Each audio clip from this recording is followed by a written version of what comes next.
speaker is Anthea Indira Ong, Chair of the Board of Directors and founder of Workwell Leaders. She herself is a mental health advocate, social entrepreneur. A little bit about Anthea. She is a nominated Member of Parliament from 2018 to 2020. She's an experienced board member and board chair backed by a proven track record as a C-level executive of 30 years.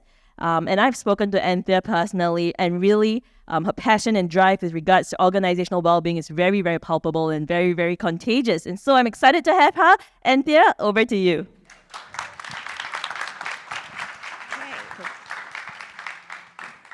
Hi, good morning. How's everyone doing? Not too bad. That's a good start early in the morning. All right. Thank you. Let me just try to do this with so many things on my hand. Okay. So thank you, Theo and Frank and the whole Intellect team for having me. Today I'm going to do this a little bit differently, so you can see that I just messed up their very nicely done stacks of slides by having my own. So I'm actually going to get you guys to take out your phone and take out your phone, please. We're going to have, instead of you just looking at me talk, I just thought that it might be interesting for us to also have a bit of a conversation as we go. So just do the QR code. If not, you can just type in mentee.com and put in that code there. The code will appear when there are interactive slides on that slide itself, so don't worry if you missed this, okay? All right, so for start, that's the first question. We're here for mental health and well-being, so surely we must start off asking each other, well, especially you, how are you feeling? What are you feeling? Maybe that's better, because if I say, how are you doing? We tend to just say, I'm okay, I'm fine. But what are you feeling? Tired, excited, sleepy? I actually feel that too. This week has been a long week. But really awesome to see, hopeful, fabulous. May is probably the most descriptive 3-letter word. But wonderful. There's no right, no wrong. I think this is important because we'll come back to this, right? But you can tell that in this room of, I don't know, is it 100, 150? Just look at the diversity, of how we all feel. But how nice it is to know that we can feel the way we do and we still be, in the same room and community together, right? All right. So actually, before I do this, I would like to just, if you allow me, just also kick off with a very brief mindfulness practice, really just taking 3 deep breaths together. It's one thing to be here in person, and congratulations, Intellect, for doing the first in-person festival, but let's also be together in presence, right? So just take your time. You don't have to close your eyes. I like to, so I'm not distracted. And just sort of sit up straight, place your feet on the floor. This is just going to take a couple of seconds, but even just adjusting yourself, letting yourself be comfortable, both feet parallel to each other on the floor. Your back is straight. Your head is exactly in the center of your spine. Just already doing that just brings you here to this space, to be with everyone in the room together. Now just take 3 deep breaths on your own, a long, deep inhalation through your nose. Slow, complete exhalation through your nose again. And I'll just let you do it for 2 more cycles.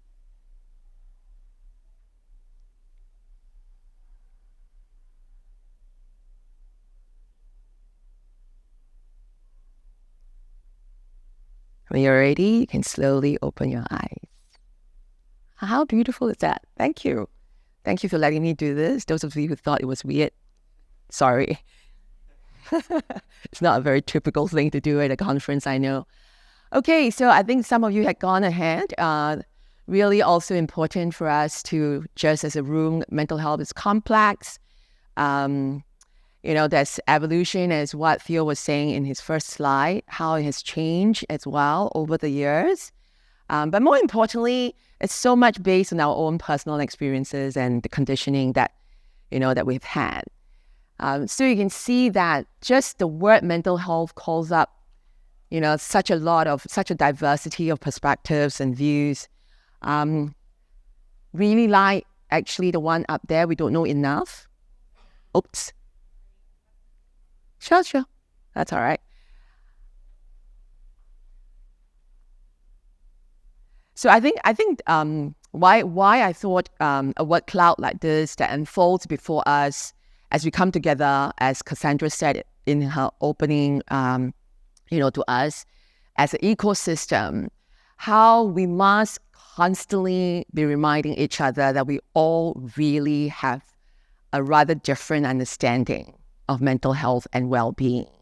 And that continues to be the way until it's normalized. And I think even as it's normalizing, we should still be embracing diversity, right? We can never, ever stop doing that because it's so personal. It's such a human condition. Okay. So, wow, now it's got a lot more. Oh, so because you refresh it. Yay! Lovely, right? To say that mental health is important when you think about mental health instead of describing what it is, that's really cool. Okay, been reminded to move along. Wait. No? Yeah, okay. I don't think we need to go too much into this, but I feel that I need to be that broken tape recorder when I can, since I'm given quite a lot of opportunities to have this platform. We know about continuum, right? I think a few years ago, it wasn't the case. And 16 years ago, when I was in a very deep, dark place, with a broken heart, broken marriage, and a broken business and a bank account at $16, that would have been a very different way that I thought of mental health. I just thought of it as a mental illness, right? At the point when I was dealing with it myself, I just thought I'm mentally ill. But now we know it's not even just about illness, right? Even for those who are not clinically certified or diagnosed as ill, you can still move along the mental health continuum. So it's important. I mean, this is still somewhat simplified, but I don't think it really represents, what mental health is in a two-dimensional quadrant. But just want everyone to know that you can be languishing without a mental illness and you can be flourishing with an underlying illness. And I think with that, I hope every one of us always show a little bit more empathy with the folks around us who might actually be struggling because of different circumstances. Theo had shared some trends. This is a crowded slide, but I'm trying to obviously optimize it, showing why, for me personally, but I think also for the organizations that I represent, why workplace mental well-being, particularly but workplace well-being, must be a national and organizational priority. That's what I did for 2 years in Parliament, championing relentlessly. This was pre-COVID. And so I was actually given a very fond title. They say it was a fond title. I was called Troublemaker and Weird because every chance I had, I was bringing up mental health with every bill that was tabled. And I think we need to sort of understand the larger context of it, right? I'm not going to read out the numbers. I think all of you would know most of it. But I think why is it important is because 70% of, as a country, 70% of our resident population are in the workforce. And Singapore is famous for spending the most time at work. We also have the least number of hours for sleep in the region. So that just means that, of course, mental health has to be an important priority, right? Because we spend so much time in. But I wanted to bring your attention to the other 2 points. And for those of you who are seeing this stats for the first time or this study for the first time, and for those of you who are managers, just feel the weight a little bit, but don't berate yourself. But know that actually how your relationship is with your team or how your manager's relationship is with you actually affects you at the same level as how it is with your spouses, right? And for me personally, why I've been pushing for workplace mental health, and it was in fact my maiden speech, my very first speech in Parliament was on employee well-being, because we are looking at working population as a proxy of parents of our young So that will help us address our youth mental health challenge. And a proxy also as caregivers for our elderly, again, helping us to address, a rapidly growing issue that we have with elderly mental health. And I will add that elderly suicides was at its peak last year as well. So why I started Workwell Leaders was really some of these numbers that you're showing. Yifeng is here from NCSS, National Council of Social Service. It alarmed me completely in 2017 when this public attitudes towards people with mental health conditions were done, that 1 in every 2 Singaporeans are not willing or is not willing to work with someone who has mental health condition or challenges. That was just staggering number. That means every other person, is just not willing to work with another person with a mental health condition. Numbers has gone out slightly. I mean, as in it's better in the recent study, right? 6 in 10 instead of 5 in 10, but still. So I just wanted to put it out there. This is why I feel that, we as an ecosystem that's represented here, we need to understand what we're looking at. Again, I'm not saying that it can be represented in a 2-dimensional, 2-axis kind of a graph, but this is also completely unscientific. It's an Anthea Ong map that's been drawn, right? But I feel that it's important, right? And I think for some of you who knows the parable of the babies in the river, right? So there's a village, and a villager saw, a baby floating in a river. So he went over to save it. And then he saw 2 more babies and started shouting for others to come and help. And before long, you see an entire village with watchtowers and rescue squads and hospitals all sort of built around that part of the river to continue to save the babies that were coming into the river, right? Until someone from outside the village came and asked, who's chucking these babies into the river? Right? So this is kind of what I'm saying. I think, a lot of you in HR, you've been actually really trying to save the babies that are in the river. But I think we really need to have a larger conversation to what's upstream, what's further up. And I think it's no longer just the individual. We need to look at it more systemically and what are the environmental factors. And so leaders, the culture of an organization is really it gets said a lot, but what does that mean? And I've tried to name some of that, at least where it relates to mental health. And that then really calls to why we set up Workwell Leaders. This, again, is not exhaustive. Clearly, the map in terms of the providers and the players in the ecosystem, you can see that all the players are pretty much just the charities and the social service agencies.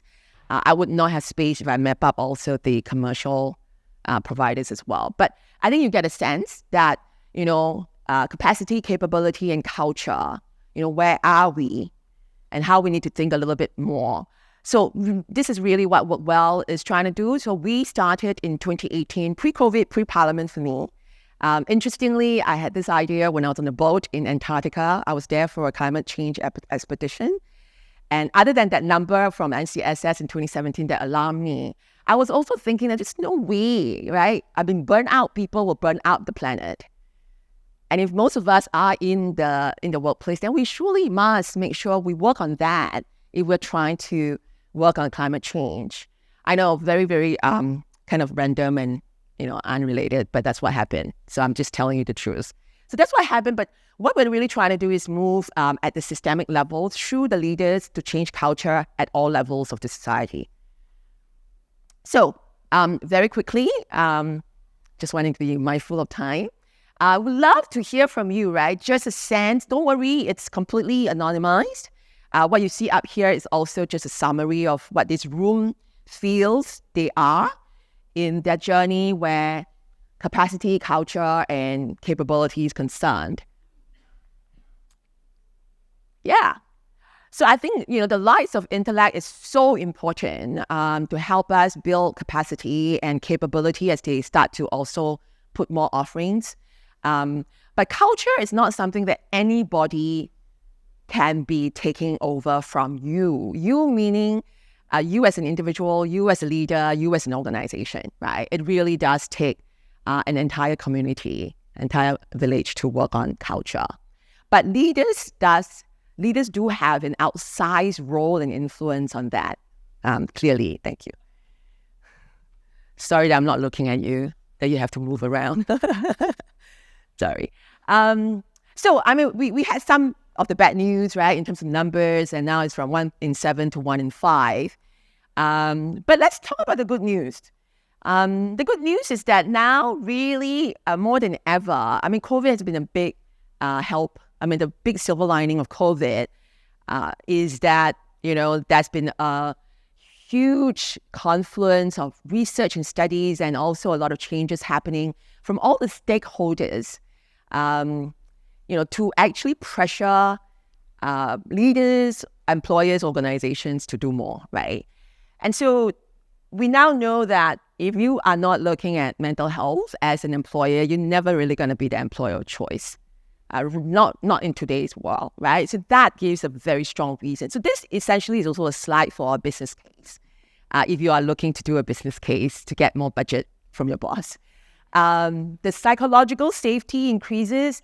That's a very famous study. For those of you, Microsoft and Accenture also did their own, but Google did a huge study on called Project Aristotle, and that actually they found that the highest performing teams, the top characteristics that they name was psychological safety. And I think that you can only have if you have a safe culture. You have a culture that respects, that includes, that's safe for people to speak up and to know that you can make mistakes and you can actually suggest, whatever level you are within the organization. ROI, I think many are now starting to see some of these ROI numbers coming through. So really, there isn't a reason why we wouldn't want to invest. Singapore, we have our own study that was also, again, done by NCSS. This was in 2017, 2018, so I don't think there's an update. But our local number in Singapore dollars is $1 you invest, you get $5.65 back. Right, the return obviously is in the form of productivity, of lower medical claims, of reduced number of days of absenteeism, sick days, and all that you have. Shareholder value, this is a very new and it's not really a most conclusive study, so I want to qualify that. But I'm hoping we'll see more of it as ESG, environment, government, and so environment, social, and governance. Priorities start to become more of what, especially for the listed companies, that they need to adhere to. But you will see that, this initial study from New York is showing that companies that invest in worker health and mental health are seeing their stock prices go up by 2 or 3 times more than that of their peers. And last but not least, I mentioned that, right? Burnout people burn out the planet. Burnout bosses also burn out their people. Right? So that's really important for us to remember that as we talk about our sustainability objectives. So I think what I'm also trying to, I'm trying to continue from Theo's, presentation, although we did not coordinate at all. I'm not saying that benefits not important. Going back to the parable of the babies in the river, right? You are all in HR, you've been scooping up the babies and saving the babies. But what if it's really not just a HR benefit, problem that we're dealing with when it comes to mental health or healthcare? What if it's actually a strategy issue that we should be looking at, right? And that's what is important. What if we shift? And this is why reaching out to leaders, making the change with leaders is such an important aspect of it. We really cannot solve a problem with the same way of thinking that created it in the first place. We cannot solve a problem with the same way of thinking that created it in the first place. And so the way to look at mental health is not so much of it as, it is important. Obviously, the baby still have to be safe. You can't just say, everyone go upstream, let's leave the baby to drown. Cannot, right? So, but we need to start also going upstream and finally finding out what's going on upstream. Why are these babies being chucked down the river? So, those are some of the, the maybe sort of provocative questions that for those leaders out here amongst us. But even if you are a manager, these are really important questions that we should be asking ourselves, even for our teams, how do we focus mental health as a strategy to grow, to adapt, to innovate? But more importantly, how do we start looking at energy? I mean, of all that is the skills. How do we give skills for well-being? But also energy, right? We talk about time management all the time. How about energy management? How do you organize your team? How do you organize your individual calendar? Do you look at energy management? Or do you just look at how much you can squeeze in and not worrying about the energy of the team and of the individual? Anyway, those are questions that we ask our folks at Workwell Leaders. And this is what we do. So the whole idea behind Workwell Leaders, which is a registered charity, yay, we just got it last November. It's likely the first charity in Singapore where, our direct beneficiaries are catalysts themselves, right? They are the CEOs, not the ones that need help, but the ones that actually has a huge influence in how we change what is on the ground. So what we're trying to do here is obviously work on the leaders. I mean, we can continue to demonize leaders and employers, but really we're all in this together, right? We're on the same river. So the important thing is also, and leaders, and I know this is a really lonely place, especially as a CEO. So creating a community, giving them a peer support at their level is really important. And then so the Be Well, Lead Well is what we use as a clarion call, but also underlines our programming strategy. So the programs are all built around Be Well on the one track, which is individually supporting the CEOs, bring them together, letting them learn from and with each other. No one is smarter than all of us, even if you are a CEO, because this is a complex issue. And the solutions and strategies are still evolving. So it's so important that we are actually able to create a safe community for even the leaders, knowing that they won't be judged or cancelled, to come together and discuss. And Lead Well, obviously, is about how to translate all of that into the organizations that the leaders, the CEOs lead. And so with every member who's part of the community, we get them to have their CEO as the representative, but they also bring along a well-being partner we call +1. Not a one down, but a +1, because you need a partner to do such difficult work. Usually it's a CHRO. One goes through all of this. I think a big part of underpinning the work that we need to do in culture change, obviously, is leadership values. It's on your Mentimeter. So if you want to see why these are also evidence-backed, the 4 C's of courage, compassion, commitment, and clarity. And I want to bring up compassion because I have a few CEOs in the last couple of months who've come to me. Now, it doesn't mean that when we say we are a compassionate leader or manager, that when a team member really needs to be transitioned out for different reasons, right? We have exhausted all the options to support them, right? And they are really going through a hard time for different reasons. Doesn't mean we just keep the person there at all. That's not compassionate leadership or management, right? The way we actually exercise compassionate leadership is how are we compassionate in the transition? So the how, if there needs to be a transition, how do we do it with the person? How do we support the person, right? Because otherwise, you are also not showing compassion to the rest of your team and the larger workforce.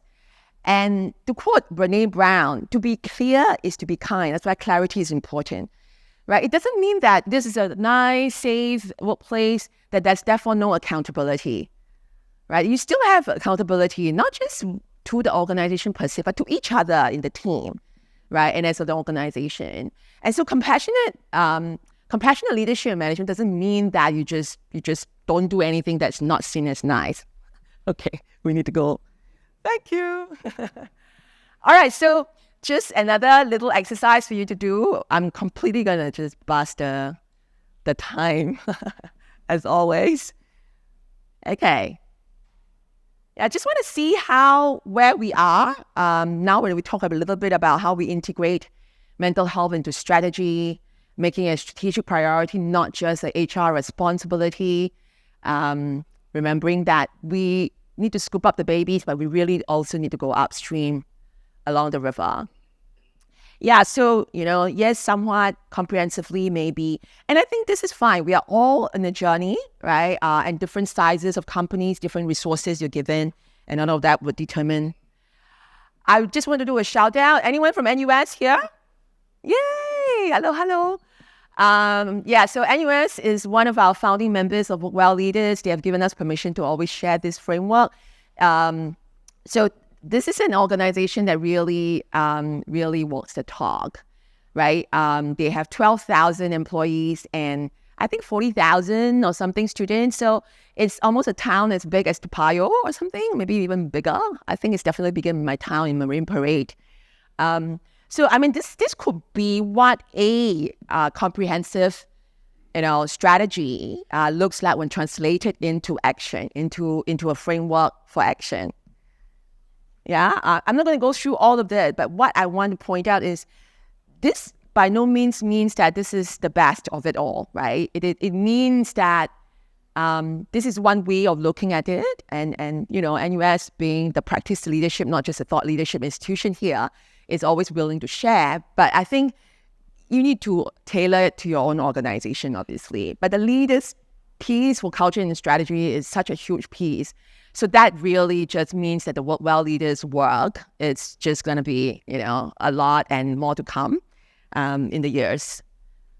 Okay. So what we did was this year, it was very heartening for me to see us launch our first Workwell Leaders National Awards.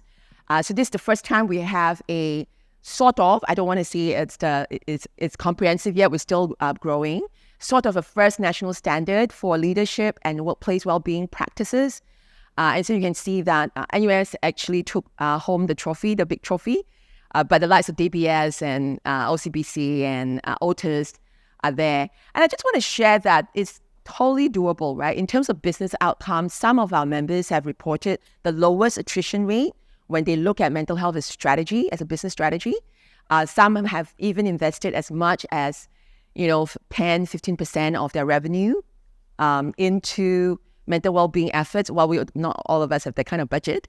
I think it's really important, and some have been reporting 92 to 98% of employee engagement surveys that allows them to truly be listening. All right, this should be the last one.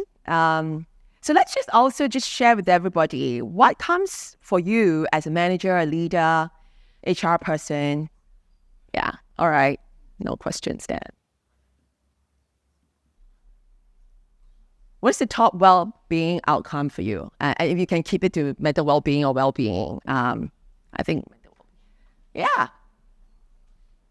deliberately make it that you cannot do a long line so that you're forced to think about, what really is. Yeah, I think if this is what is the outcome that we want, then we got to find ways to measure this, right? And also the strategies to help us get there.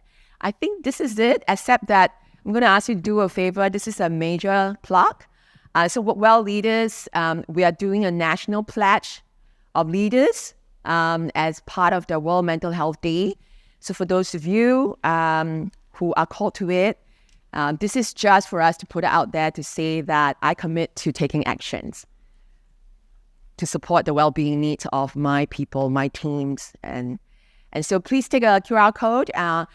My teammate, Annika, is here. So if you need to find out more, whether Workwell Leaders or this campaign, just I'll be staying around for a while as well.